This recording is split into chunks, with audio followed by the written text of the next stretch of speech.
자만심은 금물이라는 제목으로 하나님 말씀을 증거하겠습니다. 지지난주에 저는 자동차 엔진 오일을 교환하러 갔다가 카세타 사장님으로부터 엔진에서 땅땅땅 소리 들리시죠? 이거는 좀 심각한 것 같으니까 빠른 시일 안에 점검을 받으실 것 같습니다. 그런 소리 들었습니다. 아무래도 두세 달 전부터 엔진 쪽 벨트에서 쌕쌕쌕쌕쌕쌕 이런 소리가 들렸던 차에 이번에는 좀 마음을 굳게 먹고 카센터에 가야 되겠다 그런 결심을 했습니다. 그래서 한 주 정도 지난 지난주 화요일에 카센터를 찾아가서 점검을 받았습니다. 정비를 마친 후에 정비사가 하는 말, 엔진이 수명을 다하셨습니다. 엔진이 수명을 다하셨습니다. 보링을 하시든지 재생 엔진으로 교환하시든지 차를 빨리 이 상태로 더 망가지기 전에 파시는 게 좋을 것 같습니다. 순간 저는 허탈했습니다. 저는 어지간하면 이 차를 잘 수리해서 앞으로 용준이가 대학교에 들어가면 물려주려고 했는데 수리비가 차값보다 더 나오는 바람에 고민에 빠지게 되었습니다. 앞으로 50만 킬로를 타려고 했는데 겨우 허무하게도 27만 킬로미터에서 무릎을 꿇어야 했습니다. 혹시나 해서 다른 카센터에도 가보았습니다. 거기서도 똑같은 소리를 들어야 했습니다. 그러면서 문득 지난주에 제가 했던 설교가 떠올랐습니다. 집은 집이다. 너무 후지거나 너무 많은 수리비가 들지만 않으면 된다. 자동차는 굴러만 가면 된다. 그런데 제 차는 여기에 해당되는 차였습니다. 너무 수리비가 많이 들어가고 이제는 굴러가지 않기 때문에 바꿀 때가 된 것입니다. 그러고 보니 지난주 저의 설교는 예언적이었습니다. 혹시 여러분 중에 아직 쓸만한 차인데 목사님에게 주고 싶은 감동이 오신다면, 저에게 자동차를 사주고 싶은 감동이 오시는 분이 있으면 대단히 환영합니다. 집에 가면 다시 본전상 나시니까 예배 마치고 신속하게 말씀해 주시기 바랍니다. 할 수 없이 차를 헐값에 팔았지만 되게 순조롭게 팔렸습니다.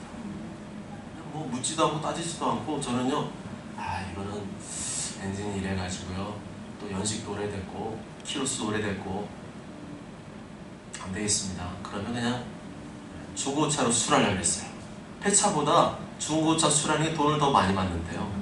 그러려고 했는데 순조롭게 딱 체크하더니 엔진 좀 소리가 나네요. 그러더니 이 정도면은 얼마 드릴 수 있겠습니다. 저 속으로 좋았어요. 내가 예상한 것만큼 줄 것 같은데. 그리고 그분이 하는 얘기가 지금 계약하면 10만 원을 추가로 주겠다는 거예요. 저는 소리 다 들어갔거든요. 그날 차도 청소 다 하고 제 안에 있는 물건 다 빼놓고 되면 그 자리에서 계약을 했었는데 저 바로 계약하겠습니다 해가지고 차를 팔고 왔습니다.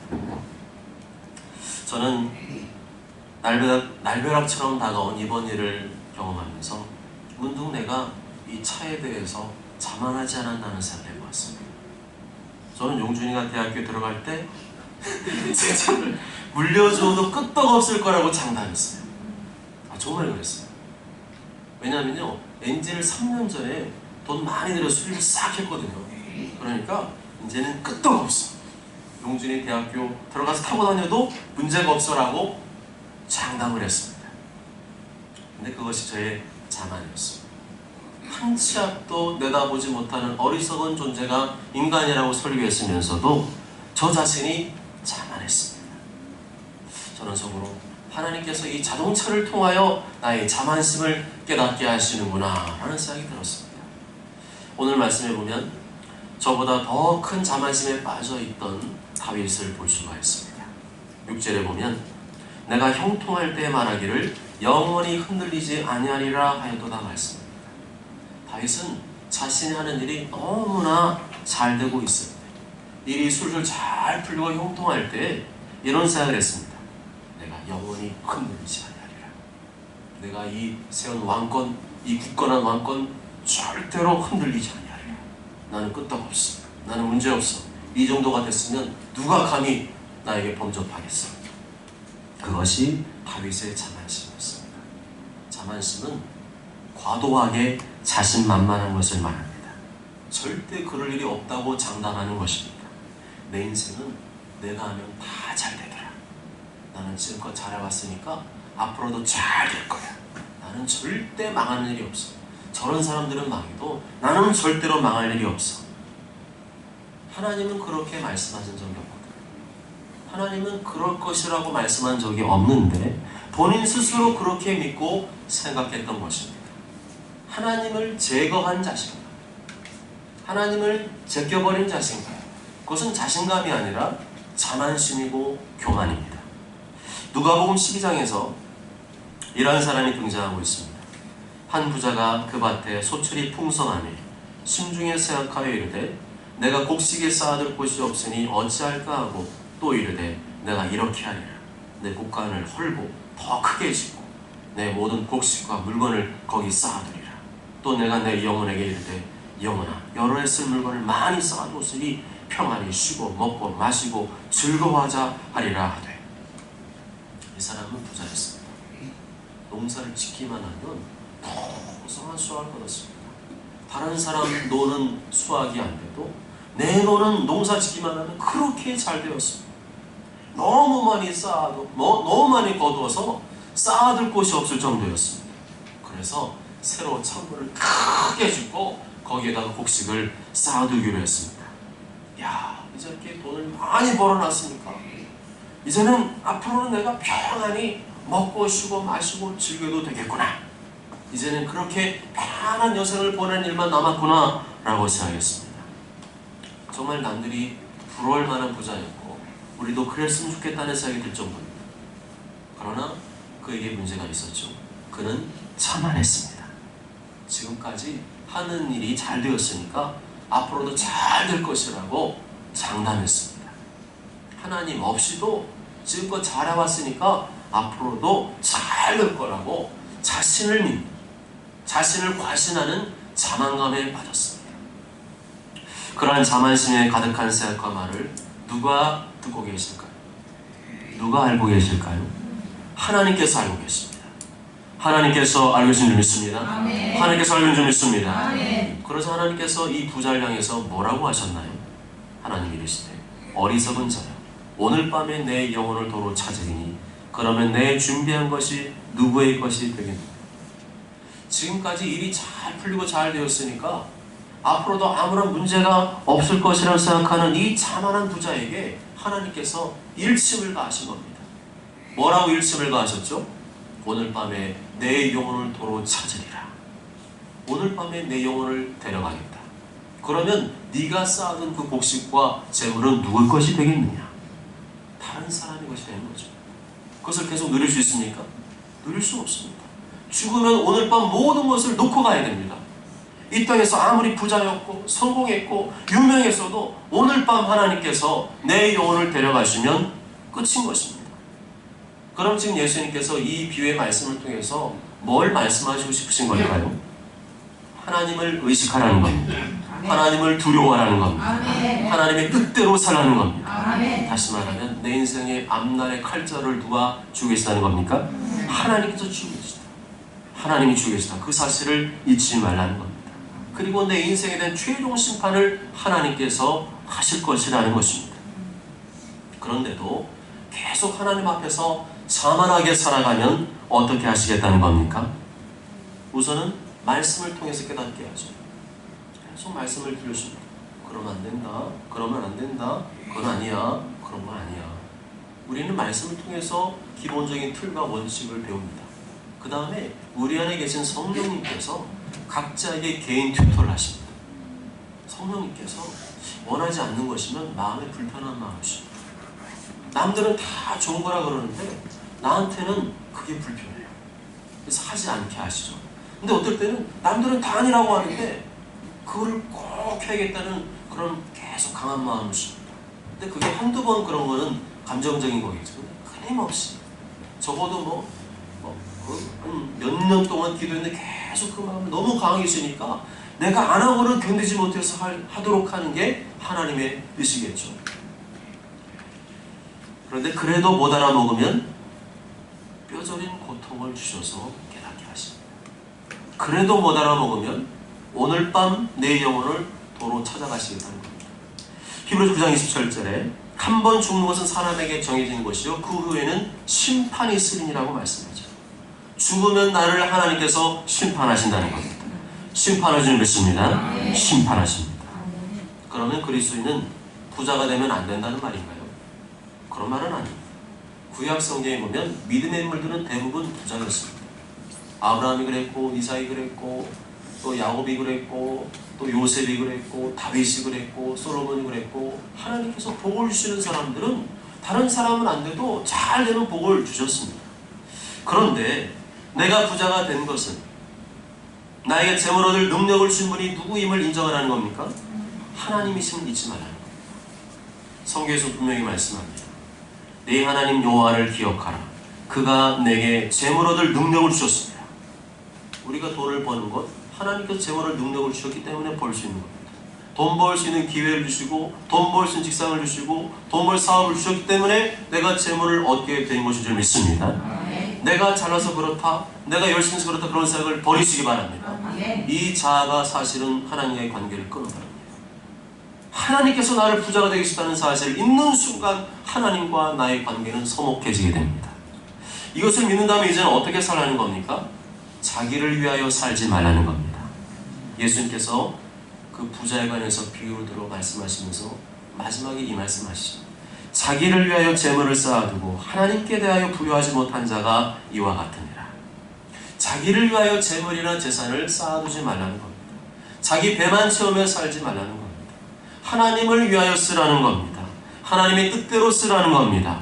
구제도 하고 전도도 하고 선교도 하고 교회를 위해서 한번 마음껏 써보라는 겁니다. 아멘. 그렇게 하면 줄어들까요? 그렇게 하면 하나님이 더 큰 복을 주신 줄 믿습니다. 순종의 문제입니다. 믿음의 문제입니다. 그래서 돈 잘 버는 것도 중요하지만 어떻게 돈을 쓰느냐는 더 중요합니다. 하나님께서 부자를 향해서 너 돈 너무 많이 벌어서 책망한 적 있습니까? 책망 안 하셨어요. 그것이 아니라 그 돈을 어디다 썼느냐? 그걸 물어보셨습니다. 일평생 돈만 따라가고 자기 배만 채우며 산 사람은 천국에 들어갈 수 없습니다. 왜냐하면 그것은 불순항이기 때문입니다. 아무리 성령으로 거듭나고 은사를 체험하고 하나님의 선한 말씀을 체험하고 내세의 능력을 맛보고도 자기를 위해 산 사람들은 들어갈 수 없습니다. 히브리서 6장 4절 8절 이렇게 말씀하죠. 한 번 빛을 받고 하늘의 은사를 맛보고 성령에 참여한 바 되고 하나님의 선한 말씀과 내세의 능력을 맛보고도 타락한 자들은 다시 새롭게 하여 회개하게 할 수 없나니 만일 가시와 엉겅퀴를 내면 버림을 당하고 저주함에 가까워 그 마지막은 불사름이 되리라. 이 말씀은 누구에게 경고하시는 말씀입니까? 그리스도인을 향한 경고입니다. 성령으로 거듭난 그리스도인을 향한 경고입니다. 하나님의 자녀로 삼으신 그 은혜, 구원의 빛, 그것을 망각하고 하늘대로 살지 않는 자는 천국에 못 들어갈 수 있음을 말씀하고 있습니다. 여러분 중에 혹시 이런 자만한 생각을 하고 계신 분은 없습니까? 꼭 돈 문제가 아니라 내가 이것은 자신 있어, 이것은 내가 잘하지, 이거는 내가 다른 사람한테 지지 않아, 이렇게만 하면은 나는 아무 문제가 없어, 계속 잘 될 거야, 이렇게 생각하는 것은 없습니까? 그것을 조심해야 됩니다. 그것을 조심하십시오. 거기에 사단의 함정이 또 있습니다.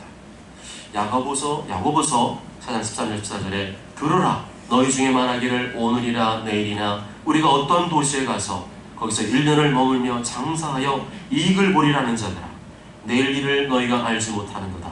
너희 생명이 무엇이냐? 너희는 잠깐 보이다가 없어지는 안개니라 말씀입니다. 하나님 없이도 잘할 수 있다고 생각하는 것, 하나님의 도움 없이도 나의 미래는 밝을 것이라고 생각하는 것, 굳이 기도하지 않아도 내가 열심히 살면 된다고 생각하는 것, 그것이 바로 자만심이고 불신앙입니다. 내일 일을 너희가 알지 못하는도다.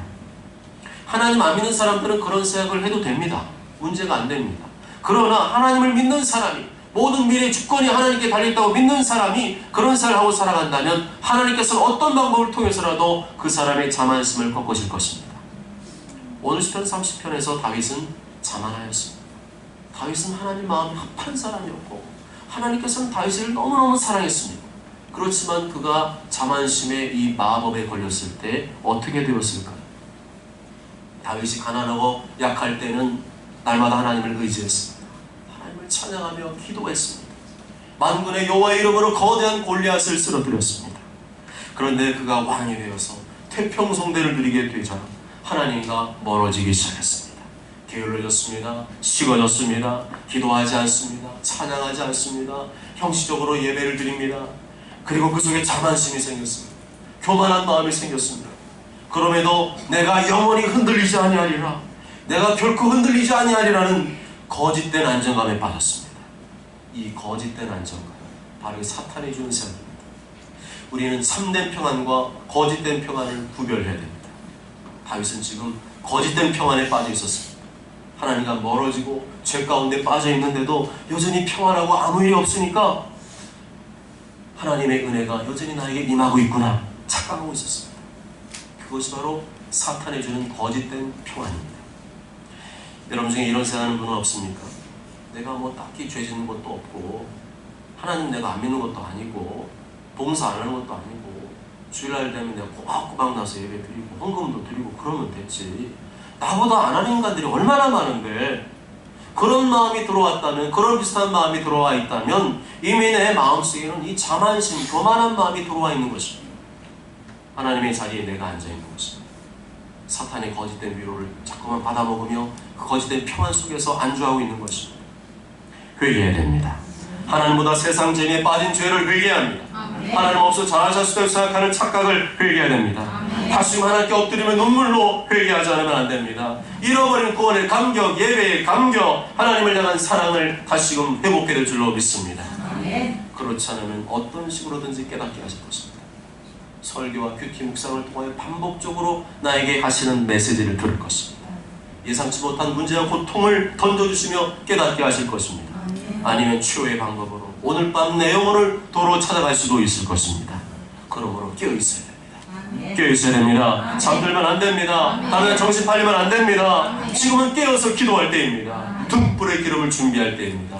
예수님께서 오늘 밤 오시더라도 신랑이다 내가 왔다 부르실 때 부끄럼 당하지 않도록 깨어서 기도하며 준비하고 있을 줄로 믿습니다. 이렇게 다윗이 자만심에 빠져 있을 때 하나님께서는 그를 깨닫게 하시려고 고난과 어려움을 허락하셨습니다. 7절 다 함께 읽어보실까요? 7절 시작. 여호와여 주의 은혜로 나를 산같이 굳게 세우셨더니 주의 얼굴을 가리시니 내가 근심하노이다. 지금까지는 하나님께서 큰 은혜를 베푸셔서 내가 산처럼 흔들리지 않는 그러한 든든한 은혜와 복을 누렸는데 이제는 아니라는 겁니다. 주의 얼굴을 가리셨다. 주께서 그 은혜와 복을 거둬가셨다는 겁니다. 그래서 지금은 근심과 고통 중에 있다는 것입니다. 1절에 보면 하나님께서 다윗의 원수를 들어 괴롭히셨습니다. 2절에 보면 그로 인해서 하나님께 부르짖게 되었습니다. 3절에 보면 얼마나 고통스러웠던지 수월 곧 무덤의 고통, 너무 힘들어서 죽을 것 같았습니다. 5절에 보면 하나님께서 나를 향해 노엽을 베푸시는 거예요. 하나님 나에게 진노를 베푸시는구나 할 정도로 굉장히 마음이 고통스럽고 눌렸습니다. 그런데 그러한 시간들 속에서는요, 아무리 몸부림쳐도 아무런 변화도 일어나지 않습니다. 아무런 소용이 없다고 느껴집니다. 답답하고 괴로워서 밤에 새도록 울고 또 울었습니다. 8절에 보면 너무 힘들고 견딜 수가 없어서 또다시 주님 앞에 부르짖었습니다. 9절에 보면 3절에서 말씀한 대로 마치 무덤에 내려가는 것 같은 고충과 방관한 고통, 차라리 죽는 편이 나을 정도의 극심한 고통을 겪었습니다. 11절에 보면 슬픔이 가득하였습니다. 하나님께 전심으로 회개하는 의미로 베옷을 입고 살았습니다. 이런 죽음과 방문한 삶을 살았던 다윗이 드디어 하나님 때가 되자 이 모든 고난과 역경을 이겨냈습니다. 악으로 깡으로 이빨 깨물고 이겨낸 것이 아니라 하나님을 가까이하며 부르짖으며 이겨낸 줄 믿습니다. 밤새 눈물로 회개하며 기도로 이겨내었습니다. 하나님께 회개와 참회 베옷을 입고 기도로 이겨내었습니다. 철저한 앞에 엎드리며 회개하며 하나님의 은혜를 구하였습니다. 그 결과 하나님께서 기적적으로 마치 진퇴양난했습니다. 앞에는 홍해바다요, 뒤에는 애굽의 군대가 추격하는 그 상황 속에서 하나님 앞에 부르짖었더니 기적적으로 홍해바다를 가르치는 것 같이 다윗의 무너진 삶을 회복시켜 주셨습니다. 1절, 3절, 4절, 5절, 11절, 12절이 바로 그것을 말해주고 있습니다. 그 중에서도 특히 11절 말씀 다 함께 읽겠습니다. 시작. 주께서 나의 슬픔이 떠나여 나의 춤이 되게 하시며 어디고 기쁨으로 띠띠우셨나이다. 아멘. 우리말 성경으로 보면 주께서 내 슬픔이 춤이 되게 하셨고 내 베옷을 벗기고 기쁨의 옷을 입혀주셨습니다. 그 어떤 고통과 슬픔이 있다 할지라도 그 어떤 죄를 지었다 할지라도 하나님께 회개하고 부르짖고 간구하면 하나님께서 용서해 준 줄 믿습니다. 하나님 다시금 하나님 때가 되었을 때 자비와 긍휼을 베풀어 주셔서 기뻐서 덩실덩실 춤을 추게 할 줄 믿습니다. 사랑하는 여러분, 있을 때 잘하라는 말이 있습니다. 있을 때 잘해. 있을 때 잘하십시오. 있을 때 잘하셔요. 지금 잘해야 나중에 후회하지 않습니다. 지금 하는 일이 잘 되고 있습니까? 막힘없이 술술 일이 잘 풀리고 있습니까? 가족과 자녀 다 건강하게 별탈 없이 편안하게 지내고 계십니까? 그때 잘하시기 바랍니다. 그때 잘하셔야 돼요. 다윗이 그때 잘못해가지고 꼬꾸라졌거든요. 그때야말로 하나님을 더 붙들고 의지해야 될 때입니다. 그때는요, 마음이 어때요? 별로 기도하고 싶지 않아요. 부족함이 없는데, 문제가 없는데, 그런데 그때는 일부러 믿음을 발동해서 기도할 때인 줄 믿습니다. 믿음으로 엎드려야 되기 때문에 하나님, 내가 지금 정신 나갔나 봅니다. 제가 미쳤나 봅니다. 조금 이제 좀 살만해졌다고 제가 하나님 찾지 않고 지금 이렇게 살고 있네요. 하나님 이러면 정말 큰일 날 것 같은데요. 하나님 저에게 회개의 마음을 주시고 끊임없이 변함없이 아무리 많은 복을 주어도 하나님 사랑하고 한때로 순종하는 하나님의 신실한 자녀가 되게 하여 주옵소서. 아멘. 사명과 직분에 충실하시기 바랍니다. 아멘. 하나님께 좋아하는 것만 골라서 하시기 바랍니다. 아멘. 이렇게 막 편안하고 잘 살아지면요, 하나님 싫어하는 것만 골라서 그러지 마시고 하나님께서 좋아하시는 것만 골라서 하시기 바랍니다. 아멘. 자만하지 말고 교만하지 말고 하나님 없이 장담하지 말고 겸손하시기 바랍니다. 아멘. 기도의 자리, 말씀의 자리, 찬송의 자리, 예배의 자리, 전도와 봉사의 자리, 구제와 선교의 자리, 그 자리를 다시금 회복하시기 바랍니다. 아멘. 하나님 좋아하는 거죠.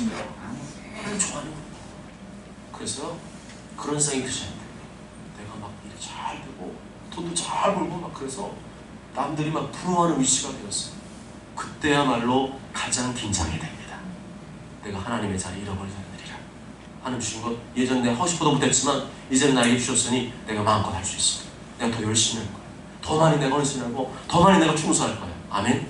아멘. 그것이 하나님 기뻐하시는 것이고 하나님이 끊임없이 그런 사람에게 은혜와 복을 준 줄 믿습니다. 아멘. 말로만 하지 마시고 말로만 하는 것은 누구나 하셨습니다. 말로만 하지 마시고 시간과 물질과 몸을 바쳐 그 진정성을 보이시기 바랍니다. 아멘. 만일에 이러한 은혜의 자리가 귀찮아지고 부담스러워지고 싫어진다면 지금 영적으로 위기입니다. 내 영혼을 죽이는 영적인 신종 코로나 바이러스가 내 속에 침투한 겁니다. 사탄이 내 마음에 들어와서 약도 없는 고통 속에 나를 지금 집어넣으려고 하는 것입니다. 돌이키시기 바랍니다. 회개하시기 바랍니다. 그렇지 않으면 하나님께서 나에게 어려움과 고통을 통해서 깨닫게 하실 것입니다. 왜요? 나를 사랑하시니까. 그 길로 가면 망하니까. 아멘? 아멘. 하나님 모든 역사는 선하신 줄 믿습니다. 의로우신 줄 믿습니다. 아멘. 안 그러면 지구까지 쫓아가서 하나님이 굉장히 대단하세요. 지금 끝까지 쫓아가서라도 나의 미련함과 어리석음을 깨닫게 하실 것입니다. 성경에 그런 인물이 누굽니까? 요나죠. 모두처럼 모두가 나는 절대 끄떡없다는 자만심을 버리시고 나 안에 하나님 없으면 살 수 없어. 나는 하나님과 멀어지면 죽을 수밖에 없어요. 그런 생각으로 늘 겸손히 하나님의 은혜를 구하고 하나님 뜻대로 순종하심으로 하나님의 은혜와 복이 여러분의 삶 가운데 넘쳐나시길 주님의 이름으로 축복합니다. 아멘.